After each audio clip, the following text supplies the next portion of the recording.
Back to my channel. आप सभी का स्वागत है मेरे चैनल पे। और आज मैं आपके साथ अपनी स्ट्रैटेजी शेयर करने वाली हूँ कि मैं किसी भी एग्ज़ाम को देने से पहले क्या अपनी स्ट्रैटेजी रखती हूँ, क्या मैं फॉलो करती हूँ, किस स्ट्रैटेजी को फॉलो करके मैंने अपने एग्ज़ाम क्वालिफाई किए हैं। मैं अपने एक्सपीरियंस शेयर करना चाहती हूँ कि मैंने कैसे एग्ज़ाम क्वालिफाई किया। मैंने UP MRC, UP PCL, UP आर्मल, इन तीनों को मैंने क्वालिफाई किया था। तीनों मैंने मेरा फाइनल सिलेक्शन हुआ था, जिसमें से मैंने यूपी पीसीएल को ज्वाइन किया था। यूपी एमआरसी भी मैंने ज्वाइन किया था, लेकिन मैं उसे छोड़ के फिर यूपी पीसीएल मैंने ज्वाइन किया।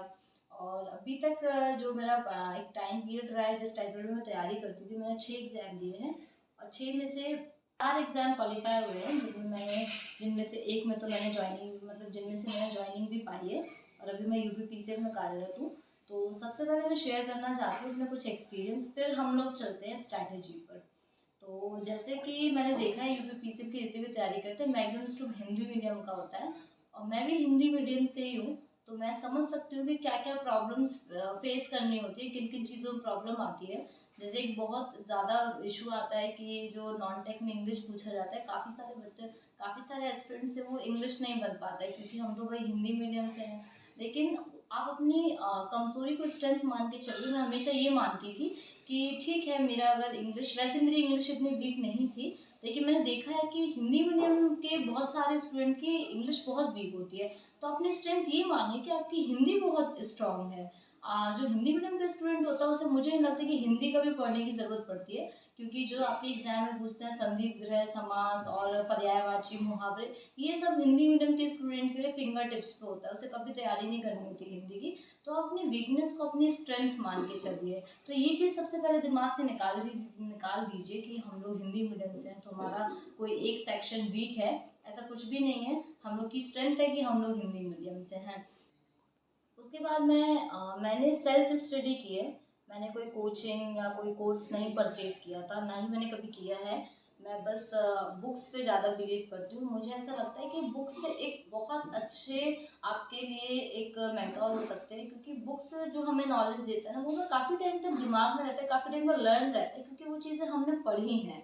और यस, मैं बोलूँगी कि यूट्यूब का आप सहारा लीजिए, क्योंकि कई सारी ऐसी चीज़ें होती हैं जो हम नहीं बुक से समझ पाते, हमें यूट्यूब का सहारा लेना होता है और लेना भी चाहिए। जिस टॉपिक को आप नहीं समझ पा रहे, उसमें आप ज़्यादा टाइम लेने के कंपेयर में आप यूट्यूब का सहारा लीजिए। लेकिन मैं ये बोलना चाहती हूँ कि मैंने देखा बहुत सारे स्टूडेंट यूट्यूब के ही एडिक्टेड हो जाते हैं। वो कोई भी टॉपिक उठाने से पहले पहले यूट्यूब खोलेंगे, समझेंगे, एक चैप्टर को वो 1.5 घंटे की वीडियो में कंप्लीट करेंगे एंड देन वो बुक में आएंगे, 10 मिनट बुक पढ़ के रख देंगे। लेकिन मैं कहना चाहती हूँ बुक को पढ़िए और जितना ज़्यादा हो सकता है उतना किताब को पढ़िए, क्योंकि किताब जब आप पढ़ते हैं तो आप एक एक चीज़ आपके माइंड में होती है और जब वो क्वेश्चन सामने आता है तो हमें दिमाग में रहता है कि हमने इस पेज में, इस बुक में इधर इधर पढ़ा था और शायद इसका आंसर ये है। तो मैं हमेशा बुक पर बिलीव ज़्यादा करती हूँ। मैं यूट्यूब का सहारा लेती हूँ, ऑनलाइन जो गूगल क्रोम इन सबका भी सहारा लेती हूँ, बट मैं कभी डिपेंड नहीं रहती कि नहीं मैं पहले यूट्यूब से करूँगी एंड देन मैं बुक्स पे आऊँगी। तो आपने बुक्स पे भरोसा रखिए, अपने खुद के नोट्स बनाइए, क्योंकि जब खुद के नोट्स बनाते हैं तो हमें छोटी छोटी चीज़ें सब याद रहती हैं कि हमने कहाँ कैसे लिखा। हमारे नोट्स हैं तो कई बार देखा है कि ठीक है, अगर हम लोग एग्ज़ाम दे रहे हैं लेकिन हम लोग का अगर सिलेक्शन नहीं हो पा रहा है, तो आप बिल्कुल भी नेगेटिव मत लीजिए। आप हमेशा कंपेयर करिए कि हमने जो पहला एग्ज़ाम दिया था और अब हम जो एग्ज़ाम दे रहे हैं उसका कंपेयर करिए कि हम लोग जो मैंने जिससे पहले एग्ज़ाम दिया, जो हम लोग का फर्स्ट एग्ज़ाम है, फिर हम सेकेंड दे रहे हैं, थर्ड दे रहे हैं, फोर्थ दे रहे हैं, आप कंपेयर करिए कि आप अपना ग्राफ इन्हांस कर रहे हो या नहीं कर रहे हो। आप ये मत सोचिए कि मेरा इसमें सिलेक्शन नहीं हो पाया, मेरा फर्स्ट टाइम में सिलेक्शन नहीं हो पाया, क्योंकि कई सारी मिस्टेक्स हम लोगों की रहती हैं जो हम लोगों को सिलेक्शन के बाद समझ आती हैं कि मेरी शायद ये मिस्टेक रह गई थी। तो मैं ये तो सबसे ही बोलती हूँ कि नेवर कंपेयर टू, दूसरे से अपना कंपेयर मत करिए। ना ही आप ये सोचिए कि अरे मेरा सिलेक्शन नहीं हो पाया। आप सिर्फ ये देखिए कि क्या मैंने जो पिछला एग्जाम दिया था उसके कंपेयर में मेरा जो ग्राफ है वो बढ़ा है या नहीं बढ़ा।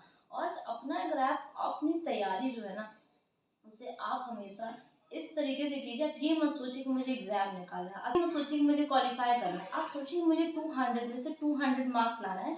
मैं समझती हूँ कि बहुत ज़्यादा डिफिकल्ट होता है, लेकिन जब आप वो सोच के तैयारी करते हैं ना, तो आपके चांसेस उस के लिए आप ज़्यादा करीब होंगे उसके कंपेयर में कि आप सोच के चल रहे थे कि बस मुझे एग्जाम क्वालिफाई करना है। और आपका जो एक कॉन्फिडेंस बिल्डअप होगा ना, वो बहुत ही बढ़िया कॉन्फिडेंस, आप बहुत कॉन्फिडेंट हो जाएंगे या आप ये सोच करके चलेंगे। और कई बार ऐसे एग्जाम में होता है कि हम लोग एक नंबर से रह गए, 0.57 से रह गए। मेरे साथ भी ऐसा हुआ था कि मैं 0.57 नंबर से रह गई थी। लेकिन हाँ, नेगेटिव था क्योंकि बहुत ज़्यादा स्ट्रेस हो जाता है, बहुत ज़्यादा डिप्रेस्ड बोल सकते हैं कि हाँ, लगता है कि हमने इतना साल भर मेहनत किया और हम इतने कम मार्क्स से रह गए। और तो उस कंडीशन पे आप मैं यही सोचती थी कि ठीक है, मैं इसे नेगेटिव नहीं ले रही हूँ, हो सकता है मेरे लिए कुछ और भी अच्छा हो। और जब आप ये सारी चीज़ें सोच के चलते हैं ना, तो आप किसी भी एग्ज़ाम में ना बहुत अच्छा हो सकता है, एक के साथ आप 1 2 3 जितने एग्ज़ाम दे रहे हैं, हर किसी में आपका सिलेक्शन होता जाए। तो ये सारी चीज़ें, छोटी छोटी चीज़ें हैं जो मैंने फॉलो की हैं और आई होप आपके लिए हेल्पफुल हो, आप भी फॉलो करिए। अब हम लोग आते हैं कुछ स्ट्रैटेजी से रिलेटेड जो मेरी कुछ पॉइंट्स रहे, मैं उन पे बात करती हूँ। तो सबसे पहला तो जो मैं हमेशा फॉलो करती हूँ, वो मैं करती हूँ लिमिटेड रिसोर्स। जब हम किसी भी एग्ज़ाम की प्रिपरेशन स्टार्ट करते हैं, तो हम लोग कई सारे रिसोर्सेज, कई सारी बुक्स, कई सारे नोट्स सब इकट्ठा करके रख लेते हैं। लेकिन ये सही नहीं होता है। मैं कह रही हूँ, आप 10 बुक को, एक ही टॉपिक की 10 बुक पढ़ें या एक ही बुक को 10 बार पढ़ें, वो ज़्यादा सही होता है। लेकिन हाँ, उसके लिए आपके पास बुक का सही सिलेक्शन हो, कौन सी बुक आपके लिए ज़्यादा बढ़िया है वो, और उस बुक को आप 10 बार रिवीजन, आप जितना हो सके उतना उसे पढ़िए, उतने ज़्यादा बार आप रिवीजन करिए। क्योंकि मैंने यही फॉलो किया है। मैंने हमेशा अपना जो रिसोर्स है, जो मेरे पास बुक्स रही हो, नोट्स रही हो, वो मैंने बहुत लिमिटेड रखा है। मैंने अगर मुझे फॉलो किया है, मैंने रिसोर्सेज बहुत लिमिटेड रखे हैं, फालतू मैंने कुछ भी नहीं रखा। मैंने उन्हीं का जितना हो सके उतना रिवीजन किया है। इतना जो मैं हमेशा यूज़ करती हूँ वो है टाइम मैनेजमेंट और कंसिस्टेंसी। और अभी तो मैं कंसिस्टेंसी का ब्लॉग भी लेकर आ रही हूँ, अगर आप सबको उसमें ज्वाइन होना, आप सब हो सकते हो। मैं सुबह और शाम का, क्योंकि मेरे पास वही टाइम बचता है, तो मैं उसमें कंसिस्टेंसी ब्लॉग लेके आ रही हूँ। तो मैंने कंसिस्टेंसी रखी है कि कुछ भी हो जाए, आपका होली है, दिवाली है, रक्षाबंधन, कुछ भी हो जाए, हम 6 घंटा या 8 घंटा नहीं दे पा रहे हैं, कोई बात नहीं, लेकिन हम 3 घंटा तो पढ़ेंगे ही। मतलब ऐसी कई बार ऐसी कंडीशन, तो आप कंसिस्टेंसी ज़रूर रखिए। कुछ भी हो जाए, आपको अपने टाइम के साथ और अपने स्लॉट के साथ आपको बिल्कुल भी कंप्रोमाइज़ नहीं करना है। हो सकता है आपके फ्रेंड्स, आपके रिलेटिव्स, आपके रूममेट्स जो भी हैं, उन्हें ये चीज़ थोड़ा वो बुरा लगे, या वो लेकिन आप उस बारे में मत सोचिए। क्योंकि जब आप सिलेक्शन ले लेंगे ना, तो आपके फ्रेंड और रिलेटिव्स, वही सब आपके जो अगेंस्ट बोल रहे थे, वो सब आपके लिए पॉजिटिव बोलने लगेंगे। तो ये सब मत सोचिए, अपनी कंसिस्टेंसी बना के रखिए और बाकियों को कम टाइम देके अपने ऊपर ज़्यादा टाइम दीजिए। क्योंकि अगर हम क्योंकि जितना टाइम दूसरों को दे रहे हैं, उतना टाइम हम अपनी पर्सनालिटी अच्छी करने के लिए दें, अपने फ्यूचर के लिए दें, तो मुझे लगता है वो ज़्यादा इम्पोर्टेंट है। मैं यूज़ करती हूँ। पहले तो मैं ये बोलना चाहती हूँ कि मैंने जितने भी एग्ज़ाम दिए, मैं सब में अपनी स्ट्रैटेजी सेम रखती हूँ। मुझे पता है हर एक एग्ज़ाम का पैटर्न बहुत अलग होता है, थोड़ा बहुत चेंज करना पड़ता है, मैं करती हूँ थोड़ा बहुत चेंज, लेकिन मेरी कुछ चीज़ों की स्ट्रैटेजी सेम होती है। जैसे कि मैं रिवीजन बहुत करती हूँ। शायद मैंने एक टॉपिक को पढ़ा है, तो मैं उसका जितने बार मुझे टाइम मिलेगा, मैं जैसे ही फ्री हो पाऊंगी। अब मेरे पास उतना टाइम नहीं रहता, लेकिन जब मेरे पास पूरा दिन रहता था, तो पूरे दिन में हमारे पास इतना टाइम बहुत आराम से होता है कि हम अपना एक टारगेट पूरा करने के साथ साथ रिवीजन भी कर सकें। तो आप रिवीजन करिए, आपसे जितना हो सके उतना रिवीजन करिए। मतलब मैं ये बोलूँगी कि रिवीजन में आप कंजूसी मत करिए, जितना आपके पास जैसी समय मिले रिवीजन करिए। और दूसरी चीज़ मैं क्या करती थी, मैं सारे एग्जाम में अपनी स्ट्रैटेजी सेम रखती थी, स्ट्रैटेजी को मैं चेंज नहीं करती थी। और उसमें से एक मेरा पॉइंट ये भी है कि जैसे रिवीजन, मैं कोई भी एग्जाम दूँ, नॉन टेक्निकल दूँ, टेक्निकल दूँ, मैं अपना रिवीजन करूँगी। दूसरी जो मैं स्ट्रैटेजी, मतलब मैं स्ट्रैटेजी बता रही हूँ, क्योंकि आप कोई भी जब एग्जाम देते हो, क्योंकि आप जब कोई भी एग्जाम देते हो, तो हो सकता है कि उसका पैटर्न अलग हो, लेकिन आपकी स्ट्रैटेजी सेम रहना चाहिए। और चाहे वो यूपीपीसीएल में टीजी 2 का आपका एग्जाम हो, चाहे वो जेई का एग्जाम हो, चाहे वो अकाउंटेंट का एग्जाम हो, एई का एग्जाम हो, आप अगर आप देखेंगे कि लेवल चेंज होगा, पैटर्न चेंज होगा, लेकिन आपकी स्ट्रैटेजी वही रहे तो बहुत बढ़िया होगा। तो ये रुकना थोड़ा, तो स्ट्रैटेजी हमें सेम ही रखनी है। और मैं एक सेपरेट वीडियो लेके आने वाली हूँ कि टीजी 2 के लिए क्या स्ट्रैटेजी होनी चाहिए, जेई के लिए क्या स्ट्रैटेजी होनी चाहिए, और एज के लिए, और इन सब के लिए मैं एक इंटरव्यू भी लेके आने वाली हूँ कि उन जितने भी, क्योंकि मेरे फ्रेंड सर्कल में जो भी लोग हैं, उनने 3 से 4 एग्जाम क्वालिफाइड किए हैं और उन्हें चाहे आरआरबी हो, यूपीपीसीएल हो, यूपीआरएल हो, हर चीज़ का एक्सपीरियंस हो, तो मैं उनका इंटरव्यू लेकर के आऊँगी जैसे ही पॉसिबल हो पाएगा। तो उसमें भी आपको क्लियर हो जाएगा। मैं भी वीडियो लेके आ रही हूँ जिसमें मैं सबकी सेपरेट स्ट्रैटेजी रखूँगी, बट ये वीडियो मैंने रखा है कि ये चीज़ें कॉमन है जो हमें हर एग्जाम में करनी है। उसके बाद मैं कहना चाहूँगी प्रीवियस लगाइए।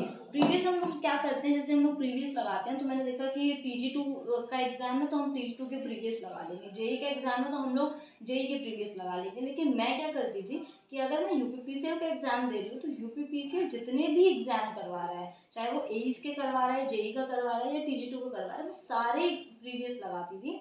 जिससे क्योंकि टाइम तो रहता ही है, ये तो हम लोग का एक बहाना होता है कि मेरे पास टाइम नहीं है, और मैं उस टाइम पे जॉब पे भी नहीं थी तो पूरा दिन मेरे पास रहता था, तो मैं संडे का दिन ऐसा रखती थी जिसमें मैं यूपीपीसीएल जितने एग्जाम करवा रहा है सारे क्वेश्चन लगाती थी।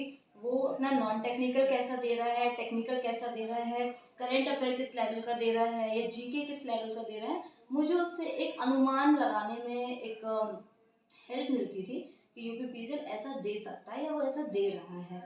और एक चीज़ मैं और जो करती थी वो ये करती थी कि अगर मैं यूपीपीसीएल का एग्जाम दे रही थी, इसका मतलब ये नहीं कि मैं सिर्फ यूपीपीसीएल का प्रीवियस देखूं, चाहे वो नोएडा मेट्रो हो, चाहे वो दिल्ली मेट्रो हो, लखनऊ मेट्रो हो, कोई भी जो टेक्निकल एग्जाम होते हैं वो सारे मैं लगाती थी। उसके अलावा मैं प्रैक्टिस सेट बहुत लगाती थी क्योंकि प्रैक्टिस सेट से ना हम बहुत अच्छा हमें इन्हेंस हो जाता है तैयारी।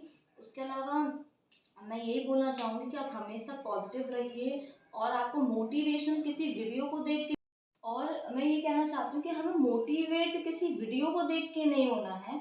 अगर आपके अंदर चाह है किसी एग्जाम को निकालने की, नौकरी पाने की, सरकारी नौकरी पाने की, तो कोई भी वीडियो आपको मोटिवेट नहीं कर सकता। आप एक दिन, 2 दिन, 3 दिन मोटिवेट रहेंगे, लेकिन आपके अंदर अगर जिद है किसी भी एग्जाम को निकालने की, सरकारी नौकरी पाने की, तो आपको किसी वीडियो की जरूरत नहीं, आप खुद मोटिवेट रहेंगे।